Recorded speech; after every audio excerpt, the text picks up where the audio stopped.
The other exciting thing I'm seeing is this, like, I don't know what to call it, second, third, maybe fourth generation LiDAR tech that's coming along. Some of it's continuous wave, some of it's pulsed wave. There's different technologies coming on board. But all it means is that the tech is getting miniaturized, where the emitter, the receiver, the optical front end, the filters, all of it is on one chip. So if you open any LiDAR, even like quote unquote solid state LiDARs up until now, if you pop them open, you'll generally have like 4 or 5 big discrete chips. And it's like emitter array, receiver array, filter array, sing array, and like there you go.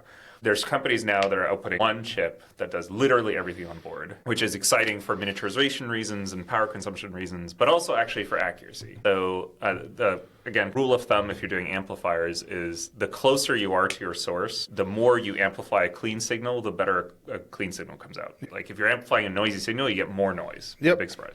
So if you could put everything on the same chip controlled by the same DACs and the same amplifier stage, you get a much nicer, cleaner signal. So what we're seeing is companies that are, by doing that and by selecting a slightly different wavelength, which historically has been more difficult to produce high-power lasers for, you can see further and you can see through dust, you can see through water vapor. And again, there's a video up on LinkedIn talking to the group that's doing this LidWave, but their stuff, they showed me some demos where they're in a garage that was completely full of fog, and optically all you see is fog. The LiDAR, all you see is fog. And with their LiDAR, you see a person on a moped zipping around and a car zipping around.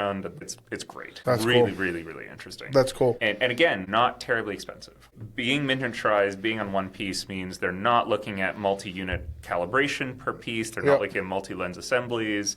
They're not looking at all this complex kind of calibration and assembly processes. They're just one piece, so smaller, cheaper. And they're not the only group doing it. There's another few, but that's very, very exciting. I'm very, very excited to start deploying those. They're solid state too, right? There's nothing spinning. That was legitimately exciting.